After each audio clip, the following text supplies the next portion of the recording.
Queridos amigos, bienvenidos como cada domingo a su programa Secretos Milenarios. Es el único programa a nivel mundial destinado a interpretar los misterios ancestrales de los símbolos sagrados. Quiero decirles que, como siempre, agradezco la producción del programa al señor Jaime Maussan y, por supuesto, en el staff tenemos a Héctor Quesada. Muchas gracias por tu colaboración. El programa de hoy va a dedicarse justamente a narrar una serie de generalidades que presenta el simbolismo totonaca. Ustedes saben que fue una cultura mesoamericana, los totonacas, de la hoy zona del Golfo de México. Los antecedentes los hemos referido ya en programas anteriores y vamos a abrir este capítulo de mi programa Secretos Milenarios exponiendo a ustedes que la imagen de la deidad Huehueteotl, el señor del fuego sagrado, que pueden ustedes apreciar aquí justamente en la parte de atrás, pues no es la escultura que se encuentra exhibida en el Museo Nacional de Antropología, sino es otra escultura. La escultura que se encuentra en exhibición en nuestro Museo Nacional de Antropología es la que les voy a proyectar a continuación. Por favor, Héctor, podríamos, fíjense ustedes cuál es la diferencia, queridos amigos. No sé si la perciben o la captan a priori, ¿verdad? Es muy notable porque se trata de las piernas y de los brazos del Señor del Fuego Sagrado. Vean ustedes cómo en la escultura de la escenografía tiene justamente las piernas en el asana o en la postura de pues formación de un rombo interior perfectamente bien trazado que dibuja el símbolo de la fertilidad mental, la fertilidad que, bueno, es una bendición, una cualidad y un atributo de la mentalidad de las grandes luminarias, en este caso las deidades. Los maestros iluminados, bueno, pues justo ustedes saben, se expresan entre otros mediante el lenguaje de la geometría sagrada, misma que consiste en la asociación de figuras geométricas que siguen un patrón determinado de acuerdo a los dictados de la mente del sabio. Tienen siempre un mensaje inconfundible. Ahora, la figura que están trazando las piernas, por supuesto que pues en el hinduismo se conoce también como una postura relajada de la propia de el doblar o cruzar las piernas en flor de loto. Justamente sí no dibuja precisamente un rombo, de hecho las manos, una descansa más la mano izquierda en lo que es parte de la rodilla y la mano derecha abarca un poco más de lo que es la tibia, de la parte inferior de la pierna. Ahora, es el simbolismo de todas maneras se mantiene invariable, porque de todas maneras, queridos amigos, fíjense ustedes cómo la pierna derecha está cerrando, por así decirlo, esa figura romboidal, aunque no sea simétricamente perfecta o no se trate de un rombo muy bien trazado y delimitado, de todas maneras las dos piernas en escuadras pues están dibujando o están aquí en este caso señalando esa postura del rombo. Ustedes saben que en los tocados de innumerables cabecitas encontramos también las escuadras cruzadas, así como estamos haciendo hincapié en la figura que dibujan las piernas del Señor del Fuego Sagrado. Aquí lo vemos, por ejemplo, en la cabecilla de la parte inferior central, vemos esas mismas escuadras. Son símbolos de los grandes creadores, de los arquitectos del espacio y del tiempo, de los que crean y forman las estructuras de los mundos. La escuadra, de hecho, es un instrumento de los constructores y arquitectos. Es un atributo de las mentalidades masculinas más que femeninas. Ahora, cuando ambas escuadras se encuentran unidas de forma que dibujan un rombo en la parte del cruce interior, pues están denotando la infinita fertilidad mental de esos seres de luz, en esencia básicamente masculinos, ¿ven? Ahora, cuando el rombo justo es una figura geométrica perfecta, que no se traza mediante la unión de dos escuadras en sentido opuesto, pues entonces el símbolo es femenino. De hecho, las grandes deidades mesoamericanas de tipo de género femenino, ustedes saben que llevan plasmado en la indumentaria el rombo. Es una figura muy recurrente y está haciendo alusión a su fertilidad mental, sí, pero también a que son señoras creadoras del cuerpo anímico y físico de sus criaturas, es decir, del alma y del cuerpo físico, y son infinitamente fecundas. Entonces, vamos, a eso se refiere el rombo en este tipo de deidades femeninas, mientras que en las masculinas está dibujado ese rombo, sí, pero a través de dos escuadras, están colocadas en sentidos opuestos, aquí como lo vemos, y pues eso indica que se trata de los seres masculinos, de los iluminados, grandes maestros, creadores de las estructuras de los mundos. Las manos, como les digo, vean, están dibujando pues estas posturas, estos mudras y asanas en conjunto con las piernas, y el simbolismo que revelé, que di a conocer el programa anterior, básicamente se mantiene sin cambio, es decir, es el mismo simbolismo. Están denotando la unión de ambos principios del cielo y la tierra en la eternidad. Por eso están dispuestas en esa postura, ¿verdad?, que indica un eje horizontal al principio y al fin de los polos hacia la vida y la muerte. Pues fíjese usted, querido amigo, Héctor, pudiéramos en este caso regresar al estudio. Quería comentarle que es pues un caso muy típico cuando se trata de símbolos mesoamericanos. Muchas veces una figura es utilizada pues continuamente en un tipo de ritual específico. Sin embargo, la práctica del ritual, por supuesto, siempre es variada o cambiada, de acuerdo a los designios de los chamanes que pueden dirigirlo, o incluso de los sacerdotes, porque hay una gran diferencia entre un chamán y un sacerdote. El chamán es la persona que entra en contacto directo con esos seres de otros planos, es quien obra por sí mismo de manera directa y podríamos decirlo casi inmediata, pues esos fenómenos extraordinarios que conocemos como milagros, ¿ve usted? En cambio, los sacerdotes son los responsables de conducir los rituales, son los responsables de convocar a todos los participantes del ritual, de invocar a todas las partes integrales para que estén presentes, de verificar que todas las etapas sucesivas del ritual tengan verificativo o se practiquen de una manera ordenada y de una manera correcta.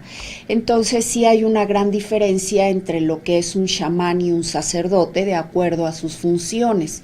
Sin embargo, en la antigüedad pues era muy común que muchos sacerdotes tuvieran facultades ya más desarrolladas, pues como a usanza de algunos chamanes. Pero los chamanes básicamente se mantienen aislados, pese a que son figuras respetables, conocidas y muy visitadas por la comunidad. Ellos se mantienen muy distantes, separados, pese a que son continuamente consultados por las entidades o por los sujetos, ¿verdad?, investidos con una función pública, o los políticos y algunos otros más. Ellos no intervienen en estos asuntos mundanos y por propia convicción se mantienen alejados de todo lo que es esta atmósfera del mundo, mientras que los sacerdotes sí están investidos con un cargo y una función que tiene que ver con tareas organizativas de las sociedades y comunidades. Los rituales religiosos pues son parte, ustedes saben, queridos amigos, de las propias sociedades, porque satisface necesidades humanas y una muy importante es el aspecto religioso. Entonces los sacerdotes están investidos y tienen esa función de integrar a toda la comunidad en la práctica de un ritual, en este caso de la luz. Mi programa solamente está destinado a estudiar símbolos y rituales de la luz y para llevar a toda la comunidad a cumplir una función personal, pero también dentro de la comunidad y hacia la misma. Entonces, pues es la gran diferencia entre un sabio y un sacerdote. Yo quiero comentarles que la diferencia de símbolos, queridos amigos, se debe a que a través del espacio y del tiempo los mismos rituales sufren modificaciones. Incluso los chamanes que participan, ¿verdad?, en la creación de estos símbolos maravillosos en la antigüedad, que participaban, pues se sucedían unos a otros y muchos tomaban el diseño anterior por haber sido un simbolismo efectivo, un simbolismo con el cual además los practicantes, los devotos, sacerdotes, comunidad, él mismo se identificaban plenamente y por eso copiaban de cierta forma el patrón primigenio. Y bueno, eso no implica que también imprimieran modificaciones en los que ellos estaban pues reproduciendo o creando. ¿Ven ustedes? Entonces, pues es algo muy típico. Por ejemplo, en mi libro del simbolismo de la cerámica estilo Chupícuaro, analizo el mismo fenómeno. Ustedes saben que la pequeña escultura de la Gran Madre Tierra, que se encuentra exhibida en el Museo del Louvre, en París, Francia, pues tiene innumerables réplicas o reproducciones y en algunas de ellas los chamanes posteriores, ¿verdad?, los que sucedieron al creador inicial de esta obra magistral de simbolismo, de poder, de, ¿cómo podemos decirle?, de magia que evocaba la clarividencia de ese creador original. Bueno, los chamanes sucesivos, que también fueron expertos ceramistas, imprimieron algunas modificaciones, algunas varianzas en el patrón original y que eso sin lugar a dudas se debió a que, bueno, pues expresaron después de todo su forma personal de concebir esa verdad. Es un fenómeno muy típico también en los crop circles o agroglifos, en este sistema de símbolos que es trazado por seres extraterrestres que son aliados nuestros en la luz. Encontramos muchas veces la misma enseñanza aplicada de forma diferente, la misma enseñanza de la ley, ¿verdad?, aplicada o manifestada a través de un simbolismo diferente. Hay, como ustedes pueden ver, por ejemplo, símbolos sagrados muy recurrentes. Se me viene a la mente la cruz. Ustedes saben que la han manifestado en innumerables formas, la cruz celta o como cruz latina, etcétera, y vamos, aún en estos diseños tan típicos y conocidos por nosotros los terrestres a través de los milenios, pues existen también algunas modificaciones, ¿ven ustedes? Entonces, el simbolismo no es meramente una copia de un patrón eficiente, de un patrón que habla o refleja la verdad, algún principio de la verdad misma, del espíritu, sino que pues los sujetos que la expresan, los iluminados, los maestros del espíritu, introducen también de acuerdo a sus concepciones, a su experiencia sobre la verdad, innumerables varianzas. ¿Ven? Entonces, pues es la explicación que tengo para ustedes para decirles que justamente la escultura del Señor del Fuego Sagrado que se exhibe en el Museo Nacional de Antropología sí presenta varianzas con respecto a otras esculturas realizadas con posterioridad sobre el mismo personaje, Señor del Fuego Sagrado, que es una advocación del espíritu universal, de acuerdo a cómo hemos interpretado en el símbolo de muchos tocados, de protectores o benefactores de la luz en esta cultura totonaca. Bien, queridos amigos, a continuación quisiera invitarles, una vez hecha esta aclaración, a apreciar las diapositivas que he preparado para ustedes en el presente programa. Quiero comentarles, queridos amigos, que, de acuerdo a todo lo que hemos estudiado últimamente en esta serie de programas, pues los totonacas fueron una cultura compleja, bastante evolucionada y desarrollada, que justo tuvo fundadores o ancestros muy notables y muy sabios. De hecho, vemos que las raíces olmecas tenían toda la instrucción de seres muy sabios. Yo quiero comentarles, queridos amigos, Héctor, si podemos volver, fíjense, tengo una apreciación muy personal sobre el simbolismo totonaca. Tuvieron ancestros como los olmecas y, bueno, mi libro que ha sido publicado últimamente sobre el simbolismo de las cabezas colosales olmecas apunta a que esas cabezas tuvieron la función de oráculos. Los oráculos eran utilizados para comunicarse con seres de mucha mayor luz mental que la especie humana de la Tierra y estaban orientados también hacia estrellas específicas.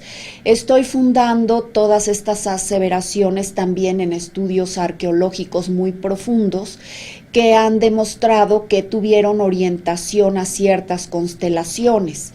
Y que bueno, esa fase o esa etapa olmeca se terminó cuando llegaron los adoradores de la serpiente, que es un fenómeno muy común en las civilizaciones y en las culturas.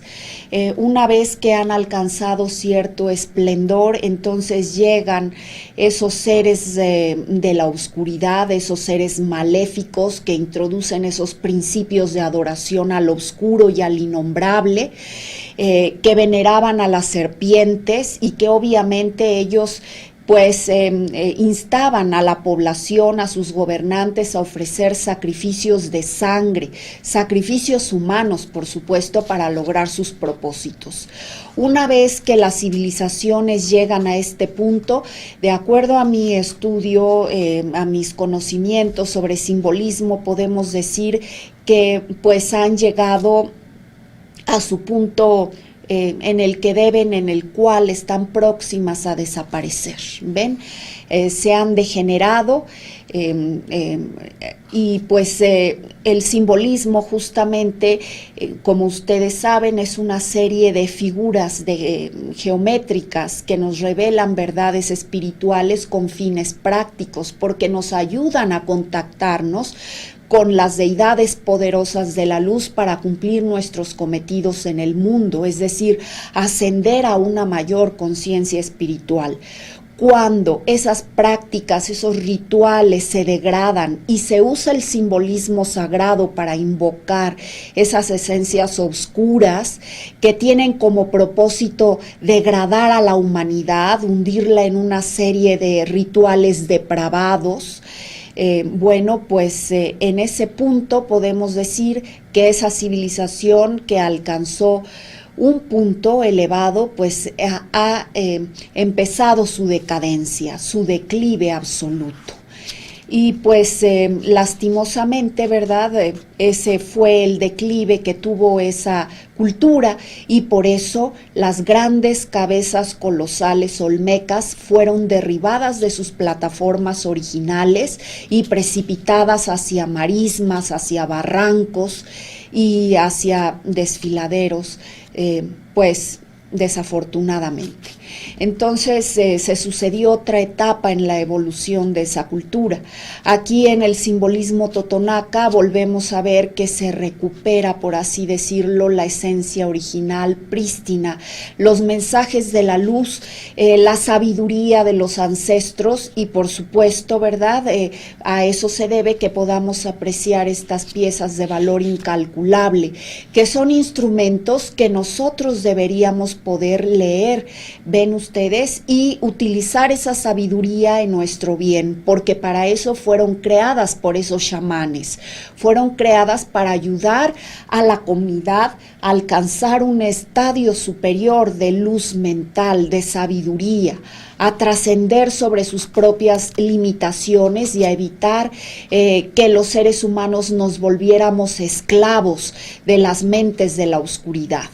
Entonces, para liberarnos tenemos que recuperar toda la sabiduría y el conocimiento ancestral que en muchas comunidades indígenas actualmente todavía se conoce, aunque sea por algunos pocos individuos, y se pone en práctica en el momento en el que existen esas personas sabias que curan con plantas o curan con las manos o que tienen el don de la clarividencia o de la claraudiencia y que lo utilizan para el bien de la comunidad. Entonces, queridos amigos, pues les comento, esa es la finalidad principal y última del simbolismo. Por eso yo en todos estos programas he hecho continuos llamamientos a todos ustedes a que, bueno, pues recuperemos el interés por indagar sobre la sabiduría que se encuentra oculta en nuestro patrimonio ancestral. En el Museo Nacional de Antropología, desgraciadamente, solo vemos una colección muda de un conjunto de símbolos poderosos y gloriosos, pero nadie ha expresado esa sabiduría que está escondida detrás de las formas.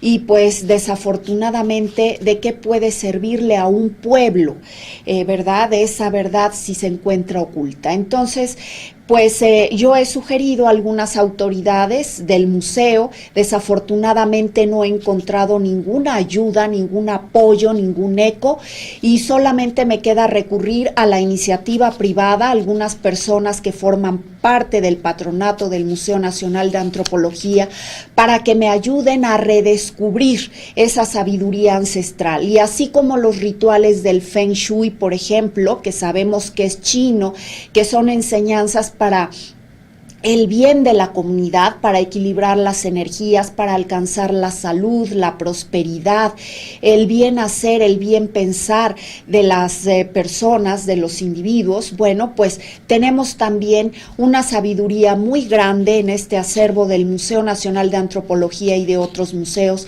pero desafortunadamente las autoridades parecen no comprender estos alcances ni manifestar ningún interés en llevar a cabo este redescubrimiento.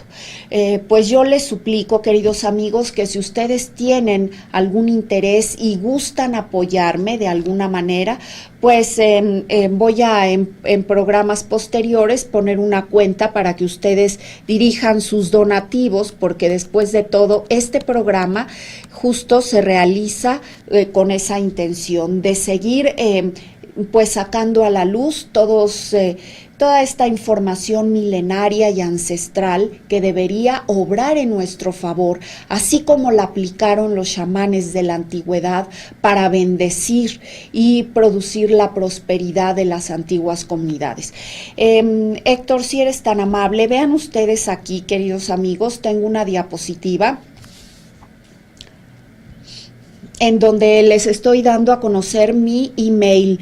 Si ustedes tienen algún mensaje o si ustedes tienen alguna duda, les voy a pedir que por favor me escriban a este email, abrildemonse@gmail.com. Hay muchas personas que me escriben, que tienen a bien hacerme observaciones, comentarios, me preguntan. Y por supuesto que todos esos comentarios yo los tomo en cuenta, y a eso se debe que vean ustedes que seleccione los temas de acuerdo a lo que ustedes me piden.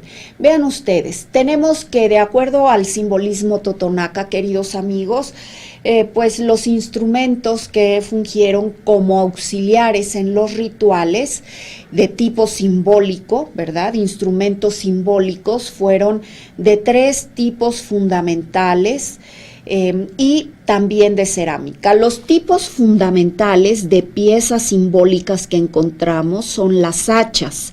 Yo he destinado también un programa anterior a hablar sobre el simbolismo de las hachas de piedra, y además de los rituales en los cuales se utilizaban para evitar sobre todo catástrofes a las comunidades. ¿Ven? Actualmente, en las faldas del volcán Popocatépetl, en el estado de Puebla, podemos ver que algunas personas que son conocidas vulgarmente como graniceros, pues son personas de grandes facultades mentales que pueden alejar las tormentas de granizo, de lluvia, etcétera. Esto en el estado de Puebla, pero por supuesto que existen esas personas en todo el mundo, no nada más aquí en México. Pero les comento, así como existen actualmente, pues existieron en la antigüedad, y estos que nosotros estamos heredando y dando a conocer actualmente, pues son los instrumentos de los que se valían para realizar esos rituales. Tenemos en segundo lugar las palmas. Mientras las hachas, queridos amigos, se los voy a decir a modo de resumen porque he dedicado casi un programa a hablar sobre cada figura. Bueno, pues mientras las hachas eran utilizadas como instrumentos de defensa para evitar las catástrofes, sobre todo las trombas, los tornados, remolinos, etcétera, las masas de granizo que se cernían como siniestros sobre los cultivos y obviamente produciendo la desgracia de la comunidad. Vean, bueno, pues tenemos también las palmas, que eran instrumentos que favorecían la fortaleza y la fertilidad, que propiciaban la tierra, es decir, contribuían a hacerla fecunda, de acuerdo a estos rituales que se llevaban a cabo de acuerdo a la sabiduría, ¿verdad?, indígena, sobre el uso de las leyes mentales para precipitar dones. Aquí tenemos los yugos, y que, bueno, estaban también pues relacionados con el agua, pero no nada más el agua en nuestro plano físico, sino con el alma. Y como les digo, cada pieza era utilizada en una época específica del año y a horas específicas de cada día. Por ejemplo, esta palma, ¿verdad?, se utilizó, de acuerdo a la exposición que les hice en el programa relativo, pues a principios de la primavera, para fortalecer la tierra y para hacer que las semillas germinaran adecuadamente, los huevos de las aves eclosionaran, las crías nacieran sanas físicamente, y que también, bueno, se desarrollaran favorablemente. Mientras que esta pieza, por ejemplo, era usada justo hacia, pues, en una época del año diferente, hacia el periodo del año en el que se empieza a producir la obscuración, la llamada obscuración, de finales del verano hacia el invierno, ¿ven? Entonces es otra época del año en la que se deben fortalecer propiedades de la tierra que la ayuden a recuperarse de todo lo que ha dado, sobre todo pues a través de las cosechas, ¿verdad? Entonces debe de haber rituales complementarios con los anteriores que la ayuden a regenerarse y por supuesto hacer que el ciclo tenga continuidad y no se desgaste y la tierra no se vuelva infértil, lo mismo que el agua deje de contener esas esencias necesarias para la vida. Tenemos también, queridos amigos, además de, como les he manifestado, de las hachas, las palmas y los yugos, que eran figuras talladas en piedra, en basalto, que es la piedra más dura, más resistente y además que tiene propiedades magnéticas específicas, porque permite canalizar las energías mentales del chamán a través de su pensar, de su hacer, de su decir, de su sentir. Bueno, pues las piedras eligen también qué tipo de energías canalizar. Entonces, no era elegida cualquier piedra de acuerdo a su consistencia, a su grosor o a las propiedades físicas de los bloques, sino que las piedras eran elegidas por los chamanes para ser instrumentos en los cuales se labraran estas obras prodigiosas de arte y sobre todo de sabiduría. Entonces, los bloques de basalto eran elegidos de acuerdo, obviamente, al chamán, que era un experto escultor, como ustedes están aquí pudiendo apreciar. Solamente expertos escultores podían producir estas obras maestras, estos prodigios. ¿Y quiénes eran esos escultores? Naturalmente, los chamanes. En la antigüedad, no cualquier persona que tuviera esas tendencias al arte podía expresarse, sino ese arte estaba reservado solamente para aquellos sabios que podían ver, que tenían ese poder de ver más allá de las formas, que conocían las causas y las consecuencias, ¿verdad?, de las manifestaciones de la vida. Entonces, vemos que las hachas fueron un tipo de figuras, las palmas otras, los yugos fueron instrumentos de piedra. Cada instrumento era utilizado en rituales específicos y para fines específicos.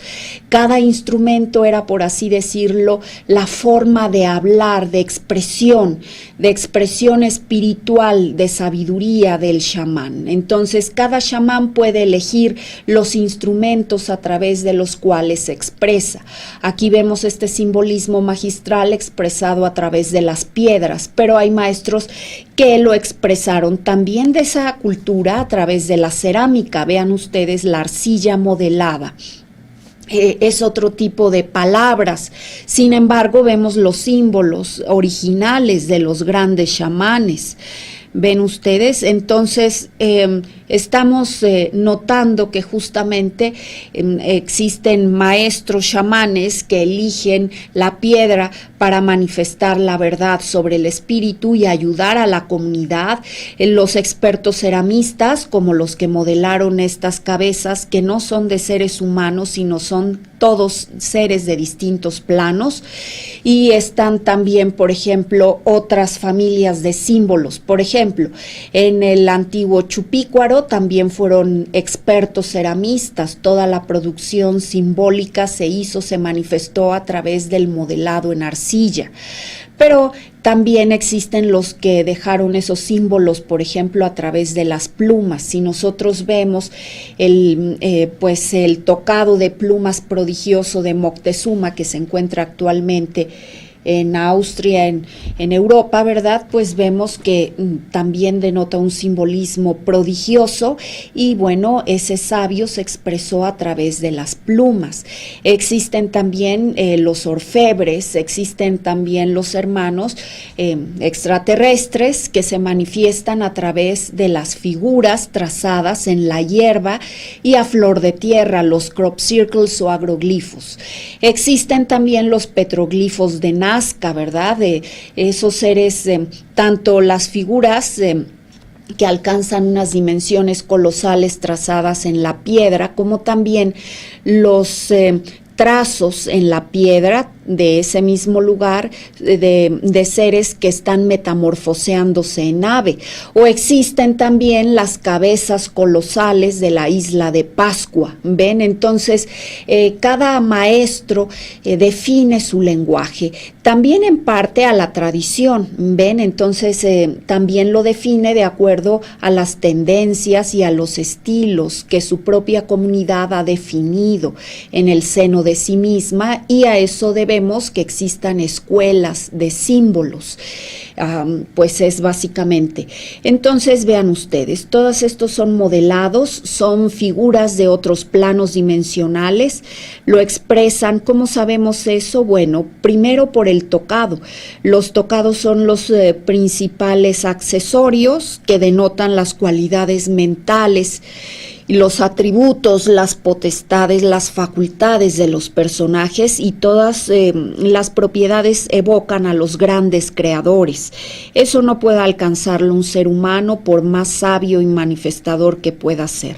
Necesariamente tiene que trascender esta naturaleza y condición humana limitada para alcanzar estas propiedades de precipitadores mentales, de creadores del espacio y del tiempo, de seres que se expresan a través de los rayos de la luz, de seres que realizan rituales para dar lugar al cambio de estación y que justo la primavera se manifieste con toda la fuerza y el poder que permita a las plantas germinar, que permita a la naturaleza reverdecer y por supuesto a las especies también. Y bueno, aquí tenemos un duende, por ejemplo, es una figura de otro plano, y aquí tenemos, aparentemente son dos ancianos, vean aquí a la parte izquierda, arriba y abajo, pero no, definitivamente son seres de otro mundo. Vean las orejas, vean también estos apéndices. Queridos amigos, parecen apéndices de piel.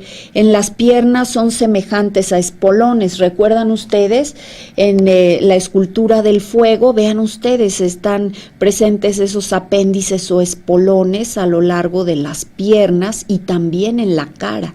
Eso evidentemente, ¿verdad? Pues está denotando que se trata de personajes de otros mundos, de seres de otros mundos. Aparentemente tienen forma humana, pero sabemos que son seres de otros planos dimensionales. Vean el duende. Por supuesto, queridos amigos, que si había duendes, pues seguramente ellos tuvieron conocimiento de los seres del agua, por ejemplo, de los conocidos como tritones. Aquí, cuando hablamos de las hachas, yo les manifesté que, por ejemplo, este ser pudo ser o un ser del agua, incluso les conté la historia de dos seres del agua con los que tuve contacto, que se transformaban, se metamorfoseaban en un par de magníficos delfines. O puede ser también pues lo que conocían como nahuales, seres humanos que se metamorfoseaban en peces. Bueno, sea lo que haya sido, es un ser de enorme poder el que vemos aquí expresado en esta hacha, y era tan enorme el poder que definitivamente tenía un grado muy avanzado de dominio sobre el elemento agua. Por eso su tocado fue expresado de esta manera, como un pez. Y justo es naturalmente un ser masculino, porque es el principio que está asociado al fuego, un principio activo, un principio impulsivo asociado a la sangre, al poder, también al orgullo, etcétera. Entonces, la piedra, el basalto, miren qué prodigiosa impresión nos da esta escultura, este modelado de fuerza, de plenitud mental, de poder, de equilibrio y naturalmente de dominio sobre el elemento agua y sobre los seres que forman parte de él. Entonces los totonacas estuvieron familiarizados a tratar con seres de diversos planos y dimensiones, no solamente con este reino de los duendes o gnomos que pertenece al reino de la tierra, sino también con seres que pertenecen al reino del agua, y existen los que son propios del viento como las ondinas, y existen también las salamandras, que son los seres del fuego. Aquí tenemos este duende que yo les había comentado, pertenece a un reino de la tierra, como nosotros mismos, los seres humanos, pertenecemos también a este reino, pero tiene propiedades también masculinas y muy fuertemente asociadas al fuego. Aquí vemos esta cabeza, véanla, tiene pues estos extraños apéndices en la parte de los pómulos salientes. Vean ustedes la cabeza de la parte superior. Son seres de distintas dimensiones, los videntes tienen contacto con ellos.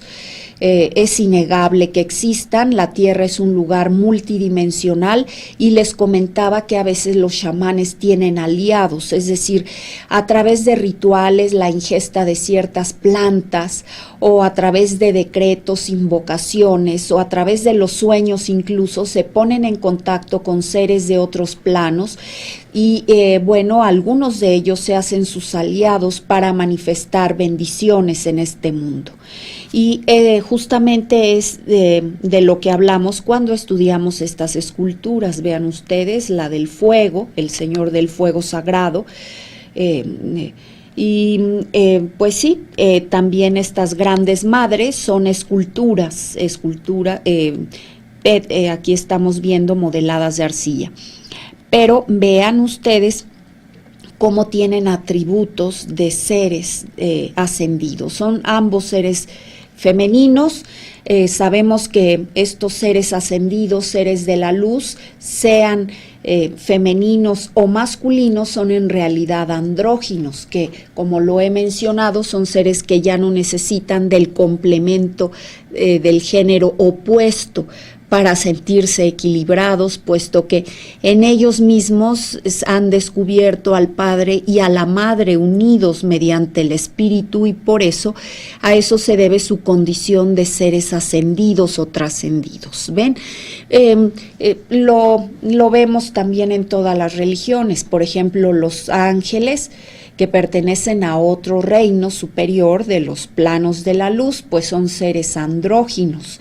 Los grandes maestros de la tierra son seres ascendidos y son seres andróginos, como Cristo, como Buda, o como los grandes maestros de la tierra son seres andróginos. Pues les comento, es algo, una propiedad muy característica. Ahora, quisiera invitarles, queridos amigos, a ir a una breve pausa y regresamos con más de su programa Secretos Milenarios.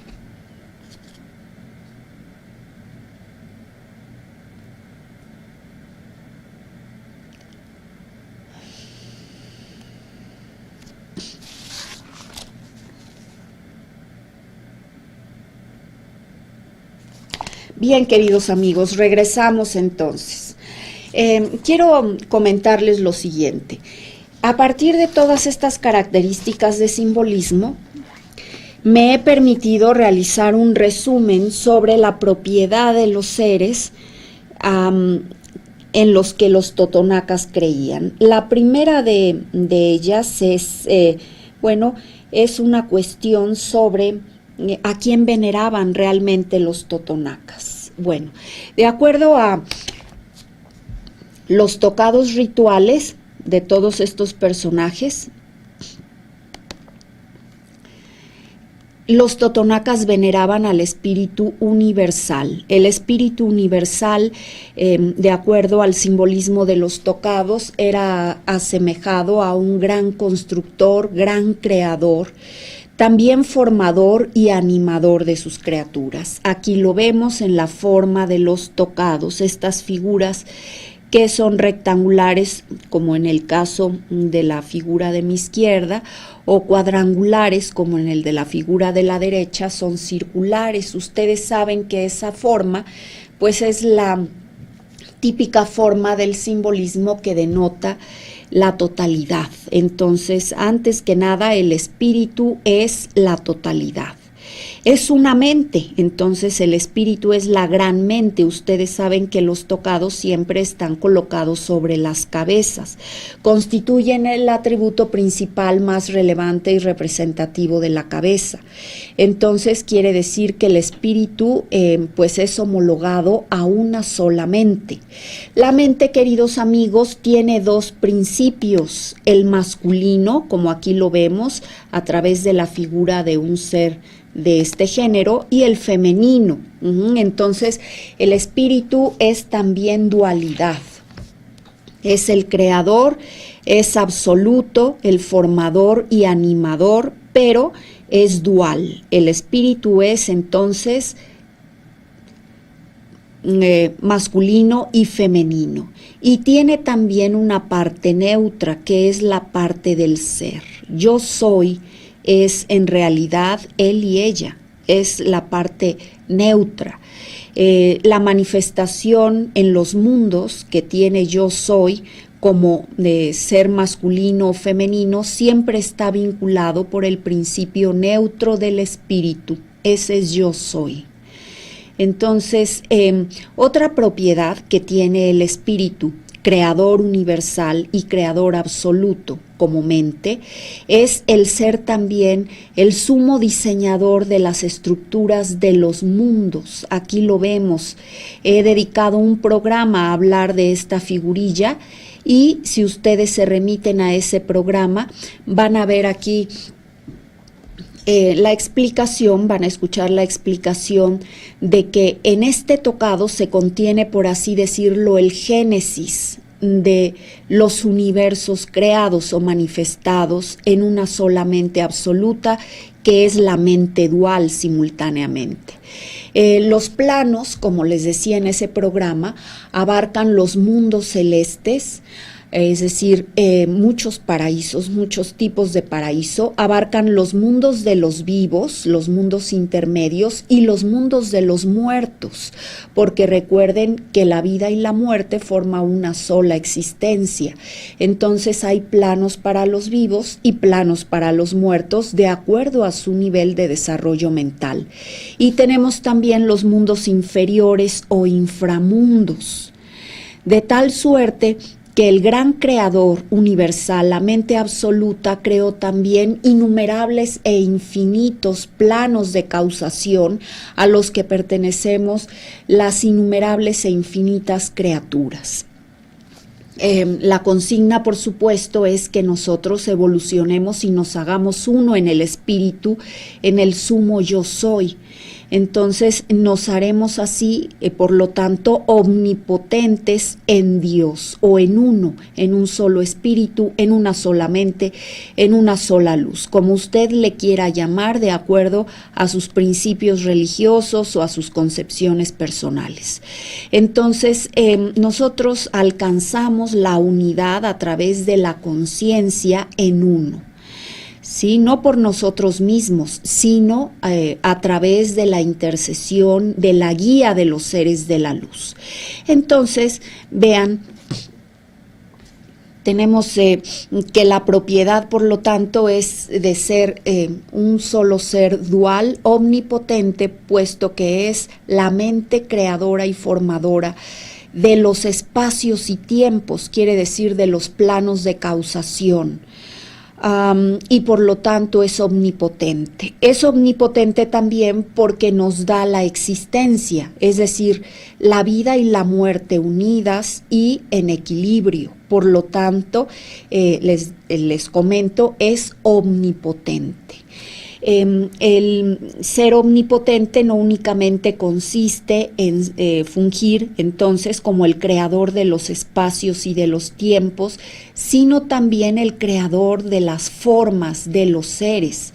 Y ser creador de formas de los seres es una propiedad muy típica de las deidades o de los seres luminosos femeninos. Y nos forman en dos planos simultáneos. Tenemos dos cuerpos, el alma y el cuerpo físico, que albergan al espíritu. Somos una unidad tripartita. Esto, queridos amigos, lo vemos a través, ya les he comentado, les he explicado sobre las diversas figurillas en las cuales me he basado para concluir esto que les estoy expresando. Entonces son dos planos. Aquí, por ejemplo, cuando hablé de esta figurilla, les dije que está manifestando la prosperidad, el cambio de estación del invierno a la primavera. Y les dije que a través de estas posturas de las manos y de los hombros, esta deidad precipitadora o gran iluminada se manifiesta en dos planos simultáneos. Entonces nosotros somos criaturas de dos planos simultáneos, todos, los vegetales, los animales, los humanos, por supuesto, y otros seres pertenecemos a dos planos simultáneos. Vean ustedes cómo aquí el brazo derecho tiene el hombro invertido, la mano es correcta, y aquí tiene la mano izquierda, ¿verdad?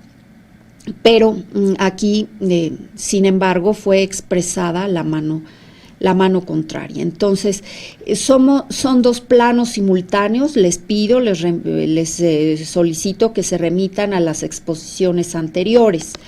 Aquí, entonces, vemos que la deidad, ¿verdad?, crea a los seres y también los anima, es decir, les da la chispa y la vitalidad. Vean la lengua, está precipitada hacia afuera, la llama.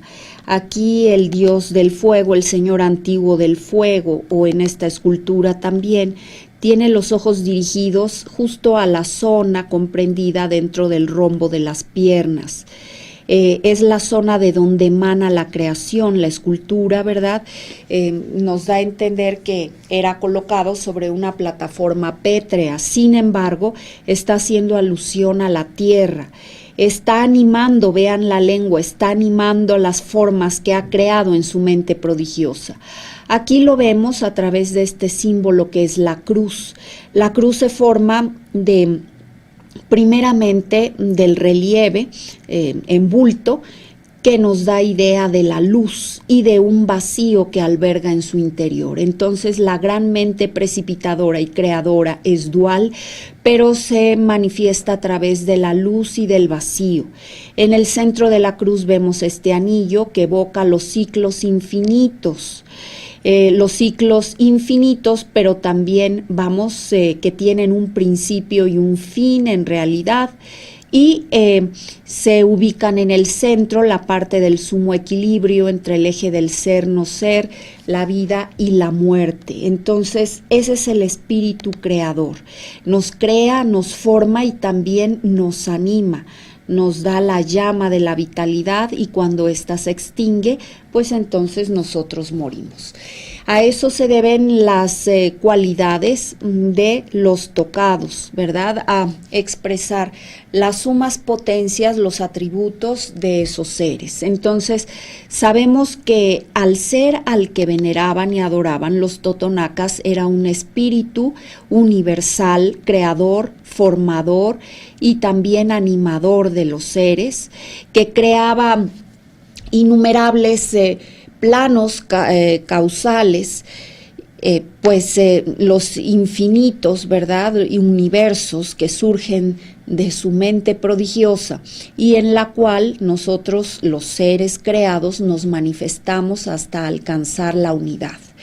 Entonces es omnipotente por esas razones, es también omnipresente, aquí lo vemos en el tocado. Yo les comento, les pido que se remitan al programa específico, ¿verdad? El espíritu entonces está en todos esos infinitos planos de causación y por lo tanto es omnipresente. Omni quiere decir todo, presente quiere decir que se encuentra realmente en ese punto del espacio y del tiempo. Por lo tanto, en el pasado es, en el futuro es y en el presente también. Es uno mismo, es omnipresente, es omnisciente porque sabe todo. Vamos, qué mayor sabiduría que la de ser la mente que ha construido, ha creado, ha formado y ha vivificado a los mundos y a los seres. Entonces, esas son las cualidades que nosotros podemos desprender de su mente.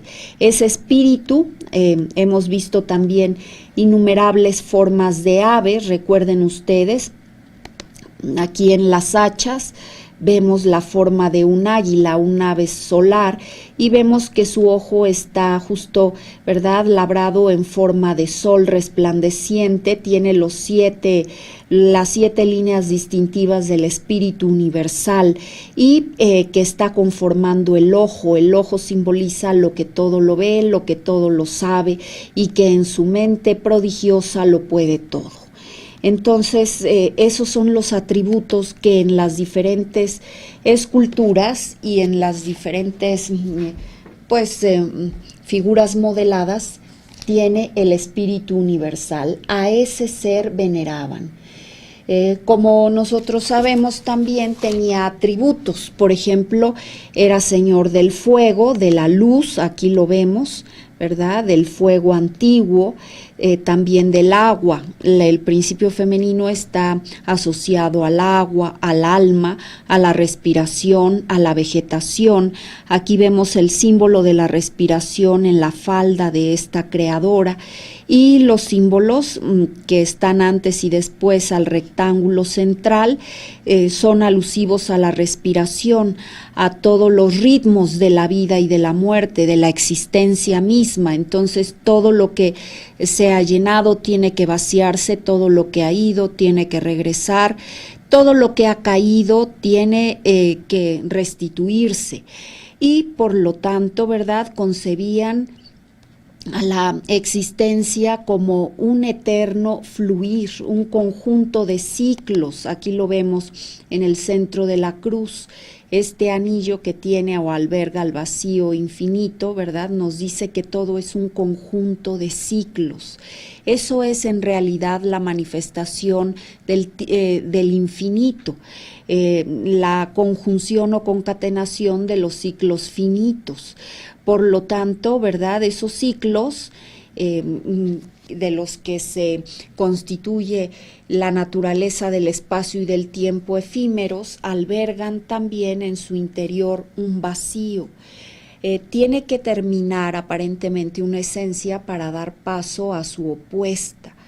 Y en la mente absoluta se manifiesta a través de la luz y del vacío. Yo les comentaba que esas creencias ancestrales se han reflejado todavía en nuestros días a través de los rituales, de las danzas, y bueno, es la misma esencia, la misma enseñanza. Cuando estudiamos sobre esta escultura, decíamos, yo les comentaba que se trataba de un iluminado. Es decir, no todos los modelados de los totonacas aparentemente eran seres de otros planos, pero sí por las características y los atributos que tiene la escultura podemos describir que se trata de un chamán o de un ser muy sabio. Por lo tanto, dado que incluso en este mundo pertenece a dos planos de una manera consciente, a eso se debe que haya sido cubierto de caolín o de este pigmento blanquecino, bueno, por lo tanto era un ser excepcional, y con esto se comprueba que los antiguos totonacas, al igual que otras antiguas y muy sabias civilizaciones, expresaban únicamente fenómenos extraordinarios, no tenían un sentido de expresión artística y de sabiduría como existe actualmente, que cualquier forma, por muy vaga o intrascendente que le pueda parecer a otra persona, bueno, pues por algunos es digna de ser retratada, de ser reproducida o copiada. En aquellos tiempos solamente las cosas de mérito excepcional y de gran valor espiritual eran representadas, y pues por supuesto, como les he dicho, dado que los chamanes eran los escultores y los ceramistas, pues desde este punto de vista podemos entender que para el chamán carece de importancia cualquier cosa efímera, mortal o mundana, aunque pueda ser insubstituible para cualquier ser profano. Por lo tanto, estas esculturas, ¿verdad?, representan solamente seres de gran trascendencia, y sobre todo revelan los atributos de su poder mental, de su pulcritud, de su gran voluntad puesta al servicio de la humanidad. Tenemos también, queridos amigos, que existen, como ustedes pueden verlo, varios personajes presentados. Luego entonces cabría preguntarse, ¿existían varias deidades para los totonacas? Pues yo les puedo decir que no eran precisamente considerados como deidades. es decir, no como lo que entendemos actualmente, sino espíritus precipitadores, bienhechores de la luz, y que tenían obviamente muchos planos también de causalidad. Aquí vemos una gran diferencia. Entonces, no había, por así decirlo, una figura única, ¿verdad? Sino que los chamanes, los videntes, podían expresar en este plano a través de sus modelados y esculturas la esencia que ellos percibían de los planos a los cuales viajaban y en los que encontraban definitivamente a innumerables asistentes o seres de la luz. ¿Ven ustedes? Y por eso, pues nosotros podemos ver diferentes figurillas que expresan atributos milagrosos o atributos sobrehumanos de gran poder mental, pero que definitivamente, pues, no están asociados o relacionados con una deidad en específico. Aquí podríamos mencionar a estas figuras o darlas a conocer como deidades, naturalmente, tienen atributos prodigiosos, un simbolismo prodigioso, y lo mismo en esta escultura, ¿verdad? Entonces, podríamos decir que existían esculturas de un elemento, como por ejemplo el fuego o el agua, que rigieran ciertos rituales entre los totonacas, sí lo podemos decir, pero también había un sinnúmero de protectores mentales, y a esto debemos la enorme, la extensa producción que tuvieron los totonacas de un conjunto de seres nahuales. Vean ustedes la cabeza de búho, el cuerpo humano, en fin, o un ave que representa al espíritu, ¿verdad? Que bueno, dieron a conocer estos atributos. Y aquí vemos finalmente, queridos amigos, las propiedades que tenía la luz. Decíamos que, de acuerdo al estudio de los tocados, todos eran precipitadores mentales, pero que operaban a través de frecuencias específicas luminosas. Aquí lo vemos, el rectángulo, que es la figura del creador, formador y animador dual. Sí, es el rectángulo, la figura por antonomasia. Vean ustedes los tocados, tienen rectángulos, todas tienen rectángulos, absolutamente. El mismo tocado tiene forma rectangular de bordes suavizados o redondeados, pero es un rectángulo. Entonces vemos que a los puntos, a las orillas, se forman o se ubican triángulos. Vean ustedes cómo a partir de estos colores básicos se forman las demás frecuencias de la luz y, por supuesto, las propiedades que tienen los diferentes fenómenos de acuerdo a los totonacas. Los fenómenos de expresión o manifestación de la deidad, por ejemplo, el amarillo asociado al este, es decir, al sol, se contraponía al azul del oeste, y ambos colores, amarillo y azul, forman una zona de verde. Entonces es la zona de la vida para los totonacas. La luz azul en unión con la amarilla producen la esencia del verde, de la vida, de la vitalidad y de la verdad. Tenemos que, por ejemplo, la unión del rojo, del color rojo, asociado al sur, por ejemplo, con el color asociado al este, nos dan el anaranjado o naranja, vean, o el rojo asociado también al norte, al blanco, forman el color rosa, que es el color del amor, de la cohesión, de la vinculación, de lo que permite la vida y todos los dones, la cohesión, el poder que resulta una atracción para principios opuestos. Bueno, aquí lo vemos manifestado. Entonces, prácticamente el verde como símbolo de la vida y el rosa como símbolo del amor estaban integrados en esta figura, vean ustedes. Y tenemos los 4 colores básicos, vean, la unión del rojo y del azul produce el morado, como les comentaba, la del blanco con el rojo el rosa, el amarillo con el rojo el anaranjado,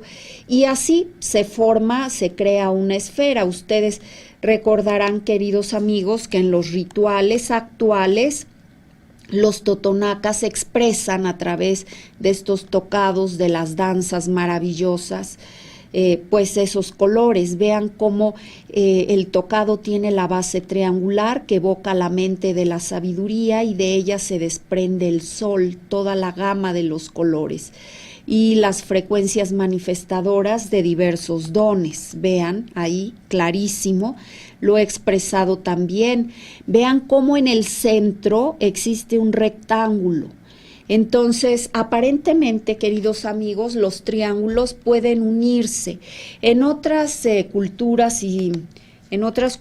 como por ejemplo en el judaísmo, los triángulos se unen y forman una estrella de 6 puntas, los triángulos imbricados. ¿Están de acuerdo? El sello de Salomón, por ejemplo. Bueno, pues entre los totonacas los triángulos estaban unidos, pero a través de esta figura que denota los mundos, es el símbolo de los mundos creados, de las personas y de las deidades creadoras. Entonces es otra forma, otra concepción. En lugar de unirse y de dar en su interior lugar a un hexágono, pues se unen a través de esta figura que es sagrada entre los totonacas y que es el rectángulo. Y bueno, queridos amigos, quiero invitarlos. Ya les voy a comentar, debemos despedirnos. La próxima emisión voy a continuar hablando sobre la síntesis de lo que es el simbolismo entre los totonacas. Me dio mucho gusto que las personas que siempre me ven y me escriben me hayan sugerido este tema. Me dijeron ellos atinadamente, se ha extendido en una multiplicidad de símbolos totonacas, haga por favor una síntesis para que podamos tener visualizados esos atributos, ¿verdad?, presentes. Les hice la síntesis con mucho gusto, no he terminado la síntesis, espero verlos el próximo programa. Por favor, amigos, escríbanme, vean por favor, aquí mi correo electrónico lo tengo en pantalla, abrildemonse@gmail.com. Y ya con estas palabras quiero invitarlos para el próximo domingo. Tendremos una emisión más de Secretos Milenarios. Les agradezco su presencia, su atención y como siempre les deseo que sean felices.